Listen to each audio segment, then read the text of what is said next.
वर्ष 2047 जब स्वतंत्रता के 100वीं वर्षगांठ मनाई जाएगी शताब्दी समारोह का, तो भारत को विकसित भारत के रूप में बनाने का लक्ष्य रखा है। उसी क्रम में उत्तर प्रदेश के मुख्यमंत्री योगी आदित्यनाथ जी ने उत्तर प्रदेश राज्य को विकसित उत्तर प्रदेश बनाने का संकल्प लिया और उस दृष्टि से उन्होंने ऑनलाइन पोर्टल पर और विभिन्न चर्चाओं के माध्यम से विकसित उत्तर प्रदेश के लिए उत्तर प्रदेश के जनमानस से और प्रबुद्धजनों से, विशेषज्ञों से, वैज्ञानिकों से, प्रगतिशील किसानों से उसके बारे में सुझाव उन्होंने मांगे हैं और उसके संदर्भ में सभी मंडल मुख्यालयों पर, जनपदों में और विभिन्न संस्थाओं में विचार मंथन के कार्यक्रम प्रारंभ हुए हैं। और उसी क्रम के भीतर लखनऊ में 17 तारीख को इंदिरा गांधी प्रतिष्ठान में प्रातः 10 बजे से विकसित उत्तर प्रदेश, विकसित कृषि, इस संदर्भ में एक मंथन का कार्यक्रम यहाँ पर प्रारंभ किया जाएगा। आप अवगत हैं कि उत्तर प्रदेश के भीतर भारत के कुल कृषि भूमि का 11% हिस्सेदारी है, भूमि उपलब्ध है, लेकिन खाद्यान्न उत्पादन में उत्तर प्रदेश 21% से ज़्यादा 22% के करीब उत्पादन पैदा कर रहा है। और हम खाद्यान्न उत्पादन में देश में पिछले 7 वर्षों से लगातार सर्वप्रथम स्थान पर हैं और गत वर्ष 737 लाख मीट्रिक टन खाद्यान्न का उत्पादन उत्तर प्रदेश के सरकार के डबल इंजन की सरकार के प्रयासों और किसानों के जागरूकता के कारण संभव हो पाया है। बाजरा, मसूर और राई सरसों में हम दूसरे स्थान पर हैं, आलू उत्पादन में पहले स्थान पर हैं और इसी प्रकार से गन्ना उत्पादन और सब्जियों के उत्पादन में भी आज और दूध के उत्पादन में अपना उत्तर प्रदेश नंबर 1 पर चल रहा है। 2016-17 में जब उस समय समाजवादी पार्टी के अखिलेश यादव की सरकार थी, तो उस समय जो कुल ग्रास वैल्यू GSVA जो था वो मात्र 2 लाख करोड़ रुपए का था। गत वर्ष 2024-25 में वह बढ़ करके 118.5% बढ़ करके 4,35,000 करोड़ रुपए हुआ है और हम इस साल उम्मीद करते हैं कि हम लोग 5.5 लाख करोड़ में इस साल हम पहुंच जाएंगे। जहां विकसित उत्तर प्रदेश के लक्ष्य के भीतर आदरणीय प्रधानमंत्री जी ने भारत का $12 ट्रिलियन इकोनॉमी बनाए जाने का लक्ष्य रखा, वहीं पर उत्तर प्रदेश के मुख्यमंत्री योगी आदित्यनाथ जी ने $6 ट्रिलियन इकोनॉमी उत्तर प्रदेश बनाने का उन्होंने लक्ष्य रखा। उसमें से $1 ट्रिलियन एग्रीकल्चर सेक्टर की हिस्सेदारी होगी। उस दृष्टि से हम लोगों ने जो देखा है कि जो किसानों के पास जो चुनौतियां हैं, उन चुनौतियों के साथ उनको जागरूक करना, जिससे किसानों की आय में अपेक्षाकृत बढ़ोतरी की जा सके, वृद्धि की जा सके। साथ साथ में उत्पादन और उत्पादकता को बढ़ाए जाने के लिए समय से फर्टिलाइजर को उपलब्ध कराना और उसके साथ साथ उनके बीच में टेक्नोलॉजी का इस्तेमाल करके खेती को सरल बनाया जाना। इसी प्रकार से जो सीमांत और लघु किसान हैं उनके क्लस्टर बना करके क्लस्टर का भाव प्रेरित करना, क्योंकि छोटी जोत की खेती कम लाभप्रद है और बड़ी जोत में लागत भी कम होती है और पैदावार की गुंजाइशें भी ज़्यादा बढ़ती हैं। इस नाते क्लस्टर अप्रोच को भी विकसित किया जाना और साथ साथ में जलवायु, जैसे क्लाइमेट चेंज हो रहा है तो उसके अनुरूप उन क्लाइमेटिक जोन के भीतर उन प्रकार के फसलों को विकसित किया जाना और साथ साथ में प्रोटेक्टिव फार्मिंग को खास तौर पर सब्जियों और फलों की दृष्टि से संरक्षित खेती को आगे की ओर बढ़ाया जाना। और उत्तर प्रदेश के भीतर 12 लाख हेक्टेयर के करीब बंजर ऊसर जमीन है, तो क्रमशः उसको खेती योग्य बना करके और किसानों को पट्टे पर उपलब्ध कराया जाना, जिससे के माध्यम से हम खेती बाड़ी उसके बीच में बढ़ा सकें। इसके साथ साथ उन्नतशील प्रमाणित बीजों की उपलब्धता के लिए हम लखनऊ में एक सीड पार्क तैयार कर रहे हैं, चौधरी चरण सिंह के नाम पर। राज्य के भीतर 5 सीड पार्क और हम लोग तैयार करेंगे और उसके क्रमशः तैयार करते जाएंगे, जिससे कि उत्तर प्रदेश बीज उत्पादन की दृष्टि से भी वह एक महत्वपूर्ण प्रदेश हो सके और अपने किसानों को बीज उत्पादन की ओर प्रेरित करके उनको अच्छी आमदनी हम दिला सकें, उस दृष्टि से उसका प्रयास करना, निर्यात और संवर्धन के दृष्टि से भी हम लोग प्रयास करेंगे। और इस दृष्टि से अभी जैसा मैंने आपको बताया कि 17 नवंबर को 10 बजे से इंदिरा गांधी प्रतिष्ठान में हम लोगों ने एक इसके ऊपर कार्यशाला, एक दिवसीय कार्यशाला रखी है और उस कार्यशाला में हमारे मुख्य सचिव, कृषि उत्पादन आयुक्त और विभिन्न विभागों के प्रमुख सचिवों के साथ साथ सभी जो हमारे कृषि संबंधित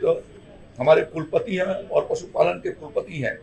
वो सारे और जितने आईसीआर के इंस्टीट्यूट हैं, 10 इंस्टीट्यूट उत्तर प्रदेश में हैं, विभिन्न प्रकार के उनके डायरेक्टर्स और 89 कृषि विज्ञान केंद्र हैं, उनके साइंटिस्ट, चीफ साइंटिस्ट और निदेशक कृषि विभाग और जितने भी हमारे निदेशक हैं अन्य,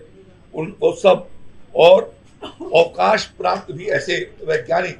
जो उत्तर प्रदेश में निवास करते हैं या विभिन्न हमारे डायरेक्टर्स जो उत्तर प्रदेश में निवास करते हैं, उनको भी उसके भीतर बुलाया जा रहा है। इसी प्रकार से प्रदेश के 4 पद्मश्री किसानों को, यूपी डास्प के लोगों को और जो सॉइल कंजर्वेशन के जितने डीडी और प्लांट प्रोटेक्शन के डीडी हैं उन्हें और सभी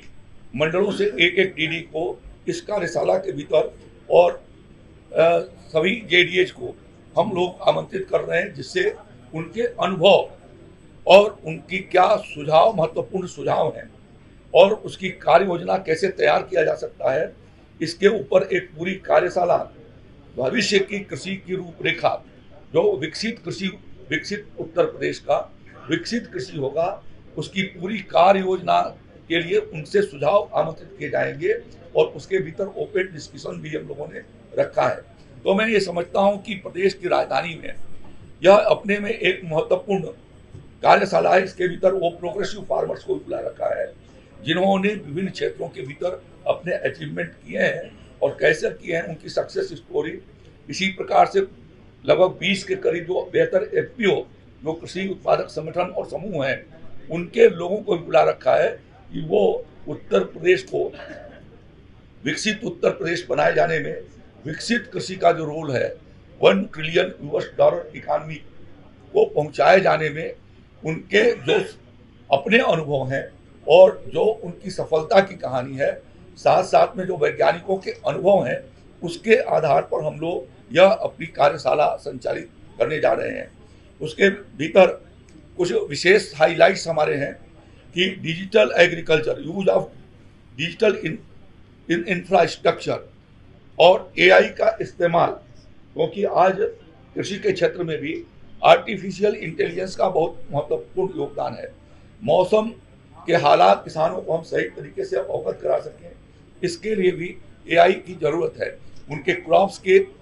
क्या पोजीशन है उसके बारे में उनको जानकारी दे सकें, इसके लिए एआई का एग्रीकल्चर सेक्टर के भीतर इस्तेमाल। दूसरा इशू है उसके भीतर क्लाइमेट जो चैलेंजेस हैं आज की, जलवायु परिवर्तन। अभी हम लोगों ने उत्तर प्रदेश में देखा कि कुछ जिलों में बहुत भारी बारिश हुई और कुछ जिलों में समय से बारिश नहीं हुई, बाद में कहीं बहुत बड़े पैमाने पर बारिश हुई, तो जो फसलों को नुकसान पहुंचा रहा है, उस दृष्टि से क्लाइमेट चैलेंजेस और के को देखते हुए हम कैसे जो मौसम प्रतिरोधी प्रजातियों को विकसित कर सकें और कौन सी वो टेक्नोलॉजी इस्तेमाल कर सके एग्रीकल्चर की, जिससे वो मौसम की मार से किसानों को बचाया जा सके। इसी प्रकार से soil health planning, Uttar Pradesh ही नहीं देश के अधिकांश हिस्सों में लगातार रासायनिक फर्टिलाइजर के इस्तेमाल करने से ऑर्गेनिक कार्बन की बहुत मात्रा में कमी हो गई है। इसी प्रकार से पशुपालन और हरी खाद का इस्तेमाल नहीं किए जाने की वजह से भी जो भूमि का क्षरण हो रहा है और साथ साथ में जमीन के भीतर ऑर्गेनिक कार्बन की कमी हो रही है, तो उसके ऊपर भी एक चर्चा होगी कि सॉइल हेल्थ को मेंटेन करने के लिए ऑर्गेनिक कार्बन कंटेंट को कैसे हम मेंटेन बना करके रखें और उसमें किसानों को किस प्रकार से जागरूक करें, उनका वही सुझाव उसके भीतर प्राप्त किया जाएगा। इसी तरीके से जिस प्रकार केमिकल फर्टिलाइजर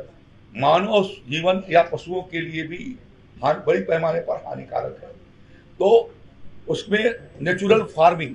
प्राकृतिक खेती को कैसे प्रोत्साहित किया जा सकता है और उसका भविष्य और उसकी प्रैक्टिस के बारे में कि कौन सी प्रैक्टिसेज उसको बढ़ाई जा सके, इस पर विचार विमर्श होना है और उनके बारे में उनसे सुझाव लेना है। इसके लिए भी जो उसके अनुभवी क्षेत्र के लोग हैं उनको हम उसके भीतर आमंत्रित कर रहे हैं। इस प्रकार से फार्म मैकेनाइजेशन की आज ज़रूरत इस बात की है कि गाँव में श्रम करने वाले लोगों की कमी को देखते हुए खेतीहर काम कैसे किए जा सकते हैं, तो उसके लिए आसान कृषि यंत्रों को कैसे विकसित किया जाए और जो खेती के लिए उपयोगी हैं, फार्म मैकेनाइजेशन और डाइवर्सिफिकेशन ऑफ एग्रीकल्चर, खेती का विविधीकरण, जैसे विगत वर्षों के भीतर उत्तर प्रदेश में हम लोगों ने आदरणीय योगी आदित्यनाथ जी के नेतृत्व में जो प्रयास किया, उसकी वजह से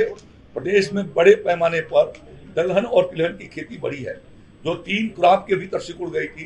कि धान, गेहूं और गन्ना। अब धान, गेहूं, गन्ना से निकाल करके हमने उनको तिलहन और दलहन की खेती की ओर बढ़ाया है और 2-3 वर्षों से मक्का के खेती के प्रति भी उत्साहित किया है। तो डाइवर्सिफिकेशन ऑफ क्रॉप और उसके अल्टरनेटिव्स क्या हैं, इसके बारे में वहाँ पर चर्चा उसकी की जाएगी। इसी तरीके से चेंज इन क्रॉपिंग सिस्टम, कि जो हमारा क्रॉपिंग सिस्टम है धीरे पिछले कुछ दशकों से वो चेंज जो है वो थोड़ा डिलेटेड हो गई है। हम खरीफ में जो पहले ये कोशिश करते थे कि 15 मई से 15 जून के बीच में हमारी खरीफ की फसलें आ जाएं, धीरे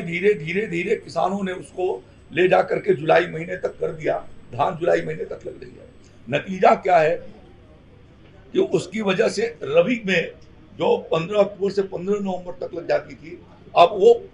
वो भी चेन जो है पिछड़ गई। तो इसके बारे में भी किसान को जागरूक करना कि कैसे वो समय से करे। बाद में टेम्परेचर हाई हो जाते हैं, गेहूं के समय में टेम्परेचर मार्च के महीने में या फरवरी में भी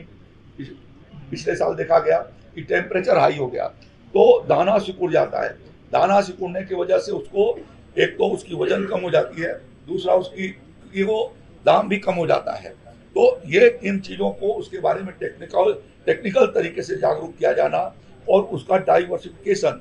क्रॉपिंग चेंज जो हो रहा है उसको कैसे हम उसको ले आकर के उसकी सर्किल को ठीक कर सकें और भविष्य में देश के बाजारों में और विदेश के बाजारों में जो भविष्य के अनुरूप हम फोकस करेंगे कि कौन से क्रॉप को जिसके बाजार में अच्छी कीमत मिल सकती है या दुनिया में जहाँ पर मांग है वहाँ हम उसकी आपूर्ति कर सकते हैं, तो उसके ऊपर कौन से चीज़ों पर हम फोकस करें या उसके बारे में उनके क्या सुझाव हैं, उनके बारे में चर्चा होगी। और इसी तरीके से आदरणीय प्रधानमंत्री जी ने जहाँ 2047 विकसित भारत का संकल्प रखा है, उसी के साथ साथ उन्होंने आत्मनिर्भर और स्वदेशी की चर्चा भी उन्होंने की है। तो आत्मनिर्भर भारत में कृषि क्षेत्र के भीतर हम खाद्यान्न उत्पादन में तो आत्मनिर्भर हो गए हैं, लेकिन दलहन और तिलहन में हम अभी भी इंपोर्ट करते हैं। दाल हमारे पास पर्याप्त मात्रा में देश के भीतर पैदा नहीं होती और उत्तर प्रदेश में भी कम होती है। और इसी तरीके से लगभग 25,000 से लेकर के 40,000 करोड़ रुपए के बीच में सालाना दाल का इंपोर्ट हमारा देश करता है। और उसी प्रकार से तिलहन के मामले में भी लगभग 1.25 लाख करोड़ से लेकर के और 1,35,000 40,000 करोड़ रुपए तक का खाने का तेल आयात होता है। तो दलहन और तिलहन के मामले में उसको लक्षित किया जाना कि हमारे किसान आत्मनिर्भर बनाए जाने के लिए दलहन और तिलहन की खेती की ओर आगे बढ़ें। और इसके लिए ऑयल सीड हम इस साल जो है आपको आगे बताते हैं कि किस तरीके से हम लोगों ने उसकी व्यवस्था किया है। इसी तरीके से मक्के के ऊपर फोकस किया जाना। आप जानते हैं कि अब पेट्रोल में 20% इथेनॉल मिलाए जाने का भारत सरकार ने निर्णय कर रखी है। तो अभी तक जो है वो मोलासिस बेस्ड इथेनॉल आपूर्ति होती रही है। अब मक्के का इथेनॉल मोलासिस से के तुलना में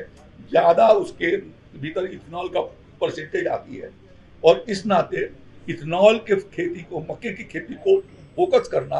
कि जो पेट्रोल और डीजल बाहर से इंपोर्ट हो रहे हैं हम कैसे सेल्फ डिपेंडेंट हो सकें, इसके लिए मक्के के रूप से इथेनॉल तैयार करके और पेट्रोल में ब्लेंड किया जा सके, उसके लिए उत्तर प्रदेश में हम मक्के के हब के रूप में अगले 2047 तक और पिछले 5-7 सालों में फोकस करके हम लक्षित करें कि जिससे कि हम उत्तर प्रदेश को उसका हब बना सकें और उसके बेसिस पर हम इथेनॉल बनाने वाले बहुत सारे जो ये रिफाइनरीज हैं वो उनका इन्वेस्टमेंट उत्तर प्रदेश के भीतर बढ़ेगा। तो इस दृष्टि से रॉ मटेरियल कैसे उपलब्ध हो सके उसके लिए हम लोग यह प्रयास करेंगे और इस नाते उसके बारे में भी कि कैसे मक्के का जहाँ पर पैदावार बढ़ेगी तो उसका वैल्यू एडिशन कैसे किया जा सकता है और कमर्शियल यूज कैसे हम उसको बढ़ा सकते हैं। तो यह इन चीज़ों को टारगेट करके और वैल्यू एडिशन संपूर्ण कृषि क्षेत्र के भीतर कि उसको कैसे हम वैल्यू एडिशन की ओर लेकर के जा सकते हैं, यह इस दृष्टि से हम लोग प्रयास इस बारे में करेंगे। और इसीलिए इस तरीके से शी अन्न की खेती पर भी फोकस करना कि आजकल अभी दिल्ली में डॉक्टर गुलेरिया ने कहा कि वहाँ का एटमॉस्फेयर खराब हो गया है और 30% लोग जो है लंग्स और चेस्ट से बीमार हैं। और अपने प्रदेश के भीतर भी कल या आज कभी अखबारों में रिपोर्ट देख रहा था कि अपने राज्य के भीतर भी लंग्स और चेस्ट और निमोनिया के किसी अखबार के भीतर था कि बड़े पैमाने में लोग बीमार हो रहे हैं। तो स्वाभाविक है कि जो सजेशन आए थे कोविड काल के भीतर कृषि अन्न का उपयोग हमारे भीतर जो है वो रेजिस्टेंस कैपेसिटी डेवलप करता है और साथ साथ में जो न्यूट्रिशन हमको मिलना चाहिए वो मिलती है। और इस नाते योगी आदित्यनाथ जी की सरकार ने कृषि अन्न पुनरुद्धार योजना 5 सालों के लिए प्रारंभ किया। त्वरित मक्का विकास कार्यक्रम इसीलिए हम लोगों ने प्रारंभ किया। तो ये कोशिश हम कर रहे हैं कि इन सभी चीज़ों के बारे में उनसे सुझाव प्राप्त कर सकें। और अब की बार हम लोगों ने तिलहन की खेती को बढ़ाया जा सके, इसके लिए बड़े पैमाने पर हमने मिनी किट देने के फैसले और दलहन के मिनी किट देने के फैसले किए, जिसके भीतर 8 लाख मिनी किट हम लोग इस साल वितरित कर रहे हैं दलहन और तिलहन के 57। और साथ साथ में इंटर क्रॉपिंग गन्ना का जो शीतकालीन काम था उसके भीतर कैसे हमारा ये GSPF बढ़े, इसके नाते हमने ये अभियान चलाया है कि गन्ने की खेती में हम इंटर क्रॉपिंग सरसों और दलहन के का करेंगे। और इसके लिए हम लोगों ने 5700 कुंटल सरसों के बीज उपलब्ध कराए हैं कि जहां पर इंटर क्रॉपिंग का जो किसान गन्ना लगा रहा है वो लेना चाहेगा तो निःशुल्क उसको उपलब्ध करा रहे हैं। और इसी के साथ साथ क्लस्टर में सरसों की खेती जहां पर विकसित हो रही है 10 एकड़ 15 एकड़ 20 हेक्टेयर तक 30 हेक्टेयर तक, तो क्लस्टर फार्मिंग के दृष्टि से भी उनको भी हमने तय किया है कि निःशुल्क बीज उनको हम उपलब्ध करा रहे हैं। 5700 कुंटल बीज भारत सरकार की और राज्य सरकार के सहयोग से हम लोग किसान भाइयों के भीतर यह वितरित कर रहे हैं। और इसी प्रकार से इंटर क्रॉपिंग के भीतर सरसों को भी लगाए जाने के लिए जो गन्ना किसान सरसों लगा रहा है उसको भी हम दे रहे हैं और मसूर के बीज भी उन किसानों को निःशुल्क उपलब्ध करा रहे हैं, जिससे कि उसे 2 फायदे होंगे। एक तो उसकी अतिरिक्त आमदनी बढ़ेगी और साथ साथ में ये ज़्यादातर जो है वो पश्चिमी उत्तर प्रदेश के भीतर शीतकालीन गन्ना लगाई जाती है लगभग 2 लाख हेक्टेयर के भीतर, और पूर्वी उत्तर प्रदेश में भी जहाँ लगती है हम लोगों ने उनको चिन्हित किया है किसान भाइयों को, और उनके खेत में हम मसूर या सरसों ये इसकी इंटर क्रॉपिंग हो सके, जिसका हम लोगों ने कैसे $1 ट्रिलियन इकोनॉमी की ओर बढ़ सके उसके प्रयास प्रारंभ किए हैं। तो इस तरीके के महत्वपूर्ण ठोस सुझाव उस कार्यशाला में आए। ये विचारार्थ यह एक जो प्रदेश के बड़े वैज्ञानिक हैं और जो फील्ड के भीतर काम कर रहे हैं या उन्होंने काम का अनुभव है, ऐसे सारे लोगों का यह कार्यशाला यहाँ हम लोगों ने आहूत कर रखा है। और मैं चाहूँगा और उसमें उन किसानों को भी जिन्होंने इस पर काम किया है या FPO जिन्होंने इस पर काम किया है, ऐसे सभी एक बड़ा समूह वहाँ पर कृषि क्षेत्र को उत्तर प्रदेश में विकसित उत्तर प्रदेश के साथ विकसित कृषि कैसे हो। अगर ये वीडियो आपको पसंद आया है तो इसे लाइक जरूर करें। अगर चैनल अभी तक सब्सक्राइब नहीं किया है तो कर लें और नोटिफिकेशन पाने के लिए बेल आइकन भी दबा दें।